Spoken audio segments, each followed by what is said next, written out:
السلام علیکم ورحمۃ اللہ وبرکاتہ۔ امید ہے کہ آپ سب ٹھیک ہوں گے۔ اس ویڈیو میں آپ سب کو قرآن پاک کے بارے میں معلومات بتاؤں گی۔ پچھلی ویڈیو میں نے آپ لوگوں کو قرآن پاک کے بارے میں معلومات بتائی تھیں۔ اس ویڈیو میں آپ سب کے لیے مزید معلومات قرآن پاک کے بارے میں لے کر آئی ہوں۔ چلیں اپنی ویڈیو کا آغاز کرتے ہیں۔ شروع اللہ کے نام سے جو بڑا مہربان اور نہایت رحم کرنے والا ہے۔ قرآن پاک کی سب سے بڑی سورت کون سی ہے؟ قرآن پاک کی سب سے بڑی سورت سورۃ البقرہ ہے۔ قرآن پاک کی سب سے چھوٹی سورت کون سی ہے؟ قرآن پاک کی سب سے چھوٹی سورت سورۃ الکوثر ہے۔ قرآن پاک کی سب سے پہلی سورت کون سی ہے؟ قرآن پاک کی سب سے پہلی سورت سورۃ الفاتحہ ہے۔ قرآن پاک کی سب سے آخری سورت کون سی ہے؟ قرآن پاک کی سب سے آخری سورت سورۃ الناس ہے۔ اب قرآن پاک کی سب سے پہلی سورت نازل کون سی ہوئی ہے؟ سب سے پہلے کون سی سورت نازل ہوئی ہے؟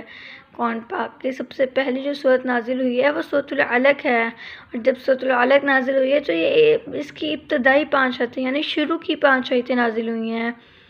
اب جب حضرت جبرائیل علیہ السلام تشریف لائے ہیں تو نبی کریم صلی اللہ علیہ وسلم کون سی غار میں تھے؟ جب نبی کریم صلی اللہ علیہ وآلہ وسلم غار حرا میں تھے، یعنی جب حضرت جبرائیل علیہ السلام نے سورۃ العلق کی ابتدائی 5 آیتیں لے کر تشریف لائے ہیں تو نبی کریم صلی اللہ علیہ وآلہ وسلم کون سے غار میں تھے؟ تب نبی کریم صلی اللہ علیہ وآلہ وسلم غار حرا میں تھے۔ اب میں آپ لوگوں کو وہ 2 صورتیں بتاؤں گی جو ایک ساتھ نازل ہوئی ہیں، سورۃ الفلق اور سورۃ الناس۔ یہ وہ ایسی 2 صورتیں ہیں جو ایک ساتھ نازل ہوئی ہیں۔ اب میں آپ لوگوں کو بتاؤں گی وہ کون سی صورت ہے جس کے شروع میں ہم لوگ بسم اللہ نہیں پڑھتے۔ سورۃ التوبہ۔ سورۃ التوبہ کے شروع میں ہم لوگ بسم اللہ نہیں پڑھتے۔ اگر ہم لوگ صبح اٹھتے ہیں، نماز پڑھنے کے بعد ہم لوگ قرآن پاک کی تلاوت کرتے ہیں، تو اگر تلاوت کرتے ہوئے ہم شروع ہی سورۃ التوبہ سے کریں تو ہم لوگ جب سورۃ التوبہ سے کریں گے تو ہم اعوذ باللہ بسم اللہ پڑھیں گے۔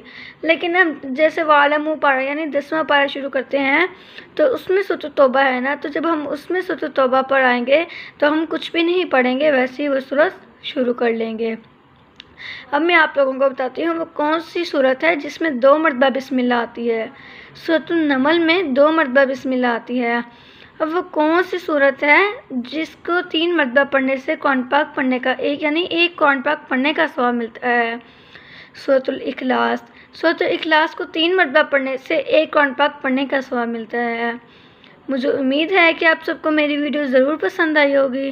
اگر آپ لوگوں کو میری ویڈیو پسند آئی ہے تو میری ویڈیو کو زیادہ سے زیادہ لائک کریں اور شیئر کریں تاکہ ہر کسی کو اس سے فائدہ پہنچے، ہر کوئی قرآن پاک کے بارے میں معلومات جان سکے۔